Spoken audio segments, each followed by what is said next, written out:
यते वर्तमान साधनाएं की जय श्री महावीर स्वामी भगवान की जय हो। आचार्य समद्भद्राचार्य महाराज की जय हो। निर्वाणी माता की जय हो। जय धर्म की जय हो।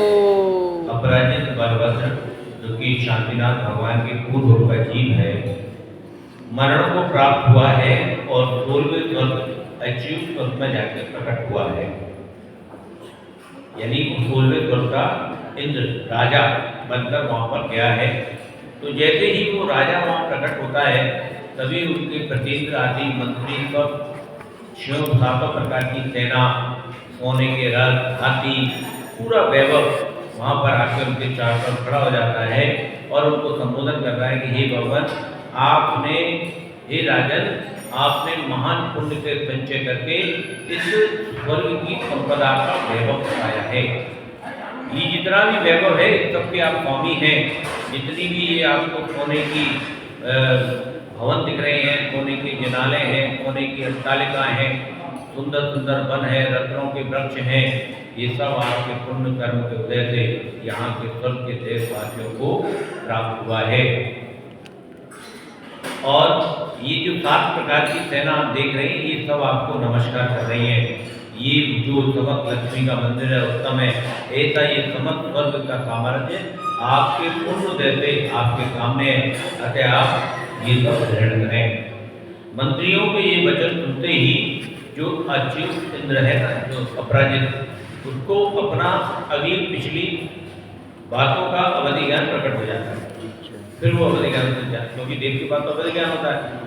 फिर वो अवधि ज्ञान उसको प्रकट होता है और उस अवधि ज्ञान से उस इंद्र ने पहले तो अपनी सब बातें जान ली और चिंतन करने लगा कि देखो, मैंने पूर्व में अपनी शक्ति के सामर्थ्य के ज़्यादा असंभव घोर तपस्या किया, जो मैंने जैन धर्म की प्रभावना की, जो तप किया, उसके फल से मैं आज यहाँ पर उपस्थित हूँ। मैंने पहले सर्वेग निर्वेग आदि अग्नि से विषय रूपी वन जलाया था, ब्रह्मचर्य के प्रभाव से कामदेव रूपी शत्रु को मारा था, उत्तम क्षमा मांडव आदि 10 धर्म से मैंने मायु रूपी बेल को, जिसमें नरक आदि फल लगते हैं, और कसाय रूपी वृक्ष काट डाले थे, राग द्वेष महाशत्रु को ध्यान रूपी खम्भे से बांध दिया था, जीवित रहने की इच्छा रखने वाले प्राणियों को अवैधान दिया था।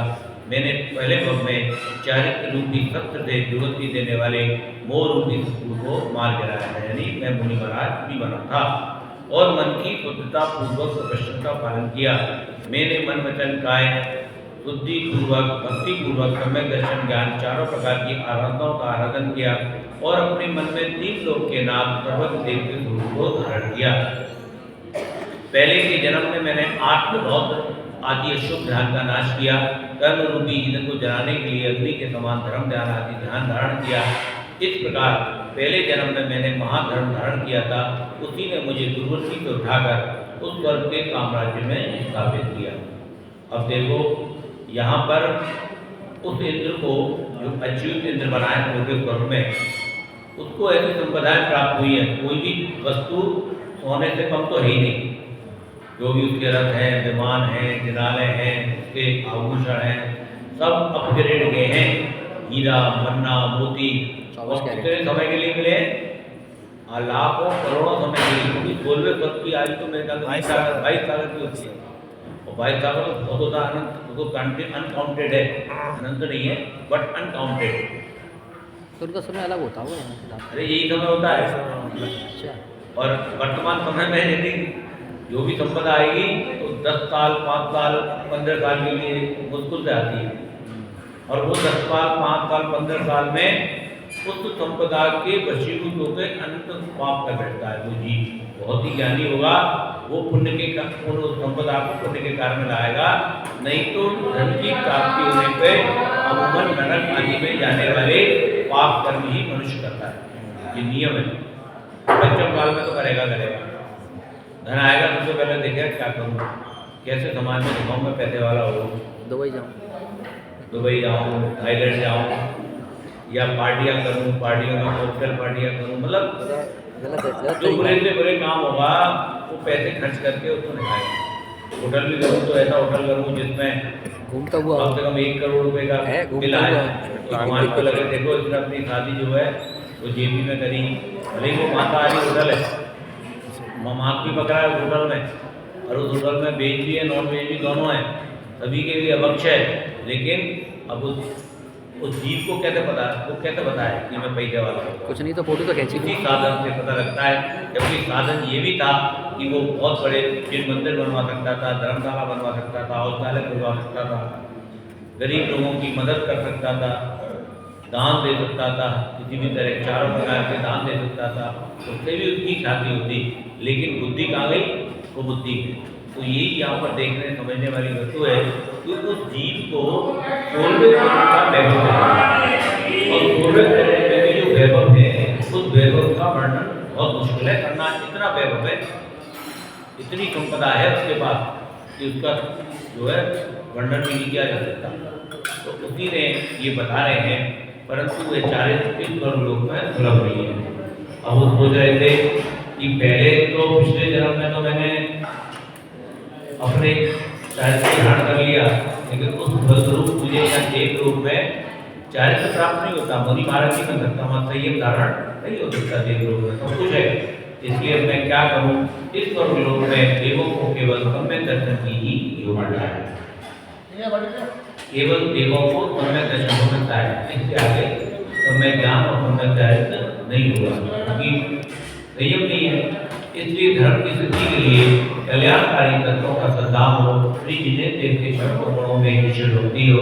अब मुझे अतिरिक्त चैतालों में तथा भगवान के पंच कल्याणों में सब प्रकार के कल्याण और विभूतियों को सिद्ध करने वाली श्री जिन्हें देव की पूजा करनी चाहिए। अब देखो इतना वैभव मिलने के बाद भी उसका ध्यान कहाँ लग रहा है? जिन्हें देव की चरणों में। चाहता तो वो वहाँ आनंद लेता देवांगनाओं के साथ, और जैसे भी मानो भोग की हरेक व्यवस्था है, लेकिन वो कह रहा नहीं, मैं तो अतिरिक्त चैतालों में जाऊंगा, भगवान के पंच कल्याणों में जाऊंगा और वहाँ पर सिद्ध भगवान की पूजन करूंगा। ये चिंतन करने पर आवरण और वस्त्र आदिकों से भूषित होकर सब देवों के द्वारा श्री जिन मंदिर गया। सबसे पहले वो कहाँ गया? वो बहुत सुंदर अतिरिक्त चैतालय होता है विमान में, और फिर वो सबसे पहले जिन मंदिर गया। उसका मन भक्ति से भरा हुआ था। ध्यान रहे, यहाँ पर जो भी करोगे आप, वही मन की भक्ति, वही मन की बुद्धि तुम्हारे साथ आगे के भोग दी जाएगी।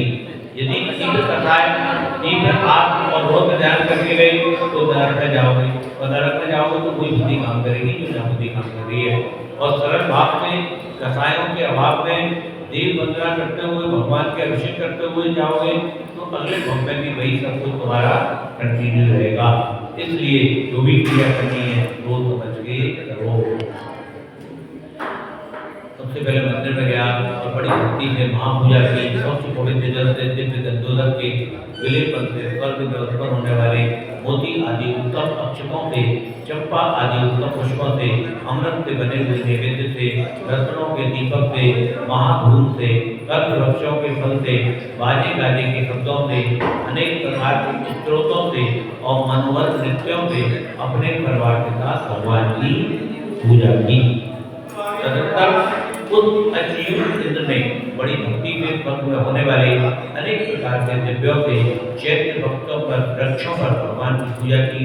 इसके बाद में इंद्र ने बड़ी विभूति के साथ अपने पुण्य कर्म से प्राप्त होने वाले स्वर्ग में साम्राज्य को पटबंध पूर्वक स्वीकार किया।